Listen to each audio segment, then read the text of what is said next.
আসসালামু আলাইকুম প্রিয় দর্শক, আগামীকালকে নির্বাচন নিয়ে কোনো ধরনের প্রচারণা এখন আর চলবে না।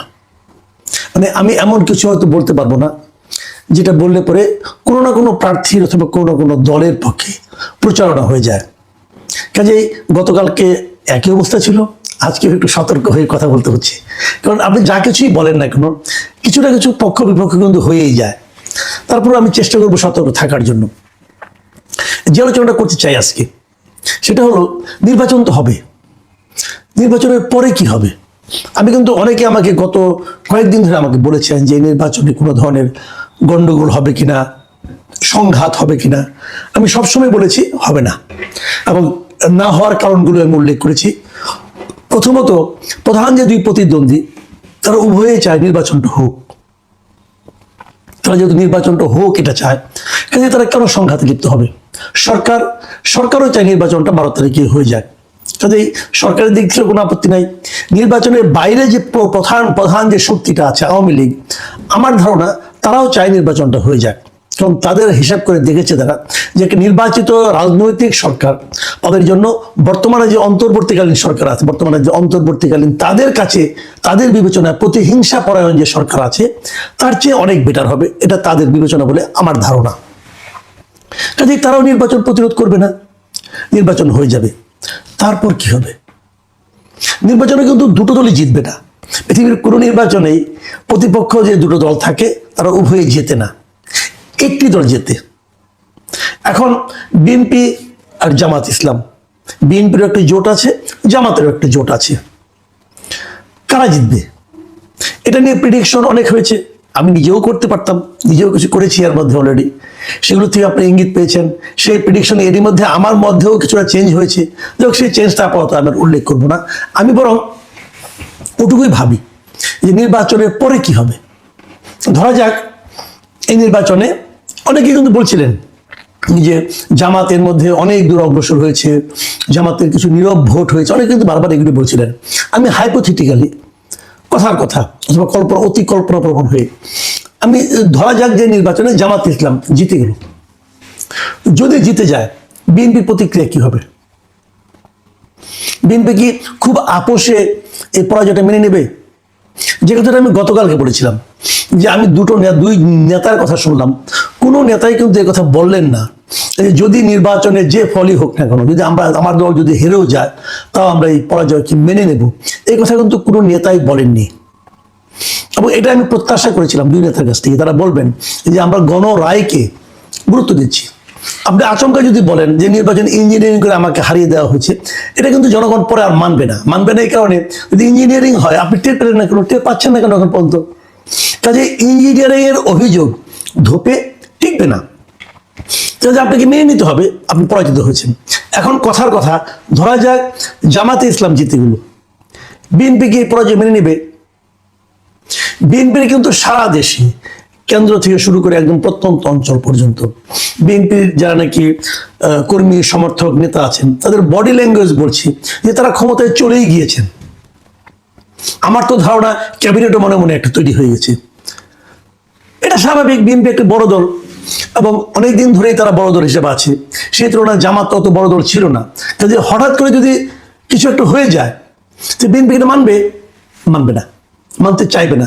বিএনপির মানার অভ্যাসও নাই। এর আগে বিএনপি যে কয়েকবার নির্বাচনে হেরেছে, একবারও তারা ফলাফলটাকে মানেনি। আমি কিন্তু 14, 18 কিংবা 24-এর কথা বলছি না। এর আগেও তো বিএনপি হেরেছে, 96 বিএনপি হেরেছে, বিএনপি মানেনি। কিন্তু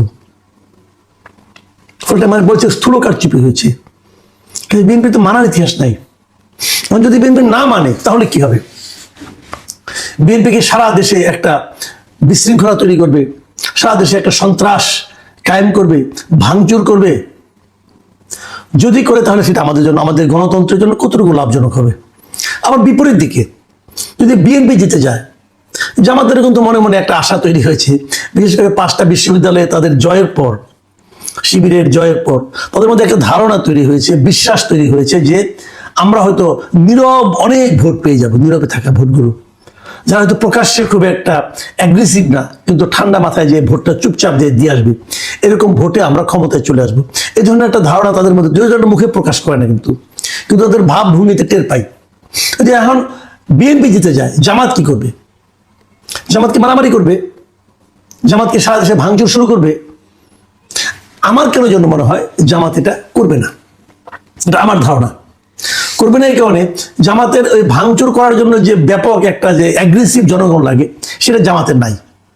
জামাতের হয়তো কিছু নীরব ভোটার আছে, সেই নীরব ভোটাররা কিন্তু কখনো রাস্তায় নামে না। কাজে জামাত অ্যাগ্রেসিভলি রিয়েক্ট করবে, রিয়াকশন প্রকাশ করবে, ভাঙচুর করবে, এটা আমার কাছে মনে হয় না। তারা হয়তো মেনে নেবে। আমি যদি আরো একটু অগ্রসর হই, সেটা হলো সংসদ কেমন হবে। ধরা যাক সংসদে জামাত যদি বিজয়ী হয়ে সংসদের প্রধান দল হয়, সরকারি দল হয়, বিএনপি সংসদে যাবে? বিএনপির ইতিহাস কিন্তু তা বলে না। বিএনপির আগে আমরা দেখেছি সংসদ বর্জন করার একটা সংস্কৃতি তারা চালু করেছিল। এখন সেই সংস্কৃতি আবার চালু হবে? এটা কি জনগণের কাছে প্রত্যাশিত? এই প্রশ্নটা রইল। কিন্তু আমার ধারণা জামাত যাবে, কারণ জামাতের যে রাজনীতি, তারা সংসদ বর্জন খুব বেশি দিন করবে বলে আমার কাছে মনে হয় না। দ্বিতীয় আরেকটা প্রশ্ন, এই প্রশ্নটা খুবই গুরুত্বপূর্ণ। নির্বাচন হয়ে যাওয়ার পর কারা ক্ষমতায় গেলে অথবা কারা না গেলে দেশে আওয়ামী লীগ ফিরে আসবে? এই প্রশ্নটা কিন্তু অনেকে আমাকেও করেছেন। আমি মনে করি আওয়ামী লীগের ফেরা না ফেরা কিছু নাই। আওয়ামী লীগ দেশে আছে। আওয়ামী লীগের বিপুল সংখ্যক নেতাকর্মী এই দেশের গ্রামে গঞ্জে, প্রত্যন্ত অঞ্চলে, শহরে তারা আছে। আমার সঙ্গে অনেকের দেখা হয়। কিভাবে দেখা হয়? ধরেন কোনো একটা শপিং মলে গেলাম, পরশুদিনও তো গেলাম এক জায়গায়, আমি বসুন্ধরায় গিয়েছিলাম পরশুদিন। সেখানে হঠাৎ করে একজন লোক আমাকে হাত ধরে বললো সে কোনো একটা জায়গা, আমি জায়গাটার নাম বললাম না, ওই জায়গায় উনি উপজেলা চেয়ারম্যান ছিলেন আওয়ামী লীগের। উনি বললেন যে উনি ঢাকায় এসে আপাতত লুকিয়ে আছেন। তো আওয়ামী লীগের লোকজন তো আছে সারা দেশে। তো এই লোকগুলো কি ধীরে ধীরে প্রকাশ্য হবে? আমি মনে করি আওয়ামী লীগের যে লোকগুলো বিদেশে পালিয়ে গেছে, তারা খুব সহজে দেশে আসবে না, কারণ তাদের নামে অনেক মামলা মোকদ্দমা হবে এবং হয়েছে। তারা অনেক অপকর্ম করেছে। যারা অপকর্ম করেছেন তাদের প্রত্যেকের বিরুদ্ধে মামলা হওয়া উচিত, কঠিনতম মামলা হওয়া উচিত। আমি মনে করি তারা অপকর্ম করেছেন, তার সাজা হবে না, হওয়া উচিত। যাদের বিরুদ্ধে মামলা মোকদ্দমা নেই, তারা তো ধীরে ধীরে রাজনীতিতে সক্রিয় হবে। এই প্রত্যাশায় তারা কিন্তু নির্বাচনটা হতে দিচ্ছে, নির্বাচন প্রতিরোধ করছে না। তো যদি নির্বাচনটা হয়ে যায়, তারা অবশ্যই আসতে চাইবে। এদের কেউ কেউ আওয়ামী লীগের একটা বড় অংশ বিভিন্ন দলের মধ্যে ভিড়ে যাবে। কেউ বিএনপিতে যোগ দেবে, কেউ জামাতে যোগ দেবে, আবার কেউ নিজস্ব সক্রিয়তা নিয়েই রাজনীতিতে আসতে চাইবে। আমার ধারণা যে আওয়ামী লীগের উপর যে রাজনৈতিক যে স্থগিতাদেশ আছে, রাজনৈতিক কর্মকাণ্ডের স্থগিতাদেশ, এটা হয়তো নতুন সরকার এলে এটা হয়তো উড্র হতে পারে। বিএনপি আসলে দ্রুত উড্র হবে, জামাত আসলে একটু সময় লাগবে, কিন্তু উড্র হবে, এটা আমার ধারণা।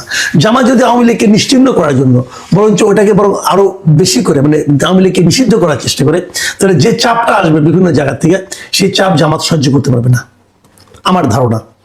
তখন আওয়ামী লীগের সঙ্গে সঙ্গে বিরোধী দলে থাকা বিএনপিও কিন্তু সেই চাপের মধ্যে যুক্ত হবে। আর যদি বিএনপি ক্ষমতায় আসে, সেক্ষেত্রে যদি আওয়ামী লীগের উপরে থাকা রাজনৈতিক কর্মকাণ্ডের স্থগিতাদেশ বিএনপি উড্র করতে চায়, জামাত প্রতিবাদ করবে, কিন্তু জামাত এটা নিয়ে যে একদম হুলস্থুল কাণ্ড বাঁধিয়ে ফেলতে পারবে, এটা আমার কাছে মনে হয় না। এখন যদি দুই দলের কেউই আওয়ামী লীগের উপর চেপে থাকা স্থগিতাদেশ এটা যদি উড্র না করে, যদি আওয়ামী লীগকে দেশে ঢুকতে না দিতে চায়, যদি আওয়ামী লীগকে রাজনীতি করতে না দিতে চায়, তাহলে কি হবে? আমার ধারণা সেক্ষেত্রে আওয়ামী লীগ একটা চোরাগোপ্তা রাজনীতি শুরু করবে, যেটা দেশের উন্নয়নের জন্য খুব ভালো কোনো ফল আনবে না। আমি মনে করি সকল রাজনৈতিক দলকে অবাধে রাজনীতি করতে দেওয়া উচিত, সেই সুযোগটা দেওয়া উচিত। আমি শেষ প্রসঙ্গে আসি। আপনারা জানেন, কালকে আমরা দেখলাম যে আমাদের এই বর্তমান অন্তর্বর্তীকালীন সরকারের উপদেষ্টারা তারা যার যার সম্পদের হিসাব দিয়েছেন। আমি এরকম হাস্যকর সম্পদের হিসাব আমার এই জীবনে দেখিনি। কেমন হিসাবটা হলো? আমি নিশ্চিত যে ওদের সবার ইনকাম ট্যাক্সের ফাইলগুলি নিয়ে কেউ একজন বসিয়ে দিয়েছে। এবং মজার ব্যাপার হলো, তারা যে কাজটা করেছেন, যে দায়িত্ব নেওয়ার সময় কার সম্পদ কত ছিল, দায়িত্বে ছাড়ার সময় কার সম্পদ কতটুকু আছে, এটা তারা বলেছে এখানে। আমরা তো তাহলে দায়িত্ব নেওয়ার সময় যে সম্পদটা আপনার ছিল সেটা আগে দিলেন না কেন? শেষে এসে কেন বলছেন ওই সময় এত সম্পদ ছিল? কেন? আমাদের চাওয়ার সম্পদ হিসাব চাওয়ার উদ্দেশ্যটা কি ছিল? আপনার শুরুতে একটা হিসাব দিবেন, আপনার শেষে আরেকটা হিসাব দিবেন, আমরা দুটো হিসাব মিলিয়ে নেব। আপনার শুরুতে হিসাবটা দেন নাই কেন? দেওয়ার অঙ্গীকার তো করেছিলেন, দেননি কেন? শেষে এসে মিলিয়ে দিলেন, কোনো একজনকে দায়িত্ব দিয়েছেন ভাই তুমি মিলিয়ে দাও, মানে কারোর সম্পদ কিন্তু বেশি বাড়ে নাই, অল্প অল্প বেড়েছে, মানে এত চমৎকার ভাবে বেড়েছে যেটা মানে ভাবাই যায় না যে এরা সব সাধু পুরুষ এতদিন কোথায় ছিল। তবে চিন্তার কোনো কারণ নাই, কে কত দুর্নীতি করেছেন তার হিসাব নিশ্চয়ই জনগণ কারো না কারোর কাছে আছে, চলে আসবে। যেদিন দায়িত্ব হস্তান্তর করবেন সেই দিনই চলে আসবে, সবার কাছে চলে আসবে। এবং এই সন্দেহ নিয়ে এই জাতি বেশি দিন থাকবে না, যে কারণে নতুন যে সরকার আসবে তাদের কাছে আমাদের অনুরোধ থাকবে এই প্রত্যেকটা হিসাবের চুলচেরা বিশ্লেষণ আপনারা করবেন। আমরা দেখতে চাই যে আপনারা যেন এই গড্ডালিকা প্রভায় না ভাসান, সবাইকে ক্লিন চিট দিয়ে দেবেন, এটা উচিত হবে না। কারণ সন্দেহ অনেকেরই আছে। এতদিন শুনে এসেছি যে ডক্টর ইউনূস নাকি কিছুই নাই সহায় সম্পদ, এখন দেখছি না এই সময় তার 1 কোটি সহায় সম্পদ বেড়েছে, 15-16 কোটি টাকা তার আছে, ভালো কথা। আগেটা তাহলে মিথ্যা ছিল, অথবা এখনকারটা মিথ্যা কিনা জানি না। আবার 666 কোটি টাকা ট্যাক্স যে দেয়, সেই ট্যাক্স ফাঁকি নিলেন, ওটা কি তার সম্পদ না কার সম্পদ? একজনের নামে দেখাই দিলাম তাই সম্পদ, এগুলো বুঝি টুঝি না, পরে দেখা যাবে, এগুলো আলোচনা হবে। আমার কথা হলো 2 নেতাই বলেছেন যে তারা নাকি দুর্নীতি টুটি চেপে ধরবেন। তারেক রহমান বলেছেন দুর্নীতি করতে দিবেন না, দুর্নীতি হতে দিবেন না, উনি নিজে দুর্নীতি করবেন না। শফিকুর রহমান সাহেব বলেছেন উনি দুর্নীতি করবেন না, করতে দিবেন না। আমারও ওইটাই কথা যে আপনারা কতটুকু দুর্নীতি দমনে আন্তরিক তার প্রথম প্রমাণ আমরা দেখতে চাইব যে প্রত্যেকটা উপদেষ্টার সম্পদের যে বিবরণ, সেই বিবরণের আপনার চুলচেরা বিচার করবেন। বিচার করার পর আপনারা যদি ক্লিন বলেন যে না এই লোকটা ক্লিন, এর হিসাবে যেটা বলছে দাখিল করছে এটাই ঠিক, যদি এরকম স্বীকৃতি আপনারা দেন তাহলে ভালো, ওনাদেরকে স্যালুট। আর যদি সেই স্বীকৃতি না দেন তাহলে বিচার হতে হবে। বিচারটা এখানে উপরে থেকে করা উচিত, ওই পুঁটিমাল ধরে লাভ নাই। যাদেরকে দায়িত্ব দিয়েছিলাম তার দায়িত্ব পালন করেছেন কিনা এটা দেখতে হবে। তো এই কাজগুলো যদি হয় আমরা মনে করি যে আগামী সরকার নিয়ে আমরা চলতে পারবো। যে কথাটা বলে শেষ করব, কে কতটা আসন পাবেন এই আলোচনায় আমি আর যাচ্ছি।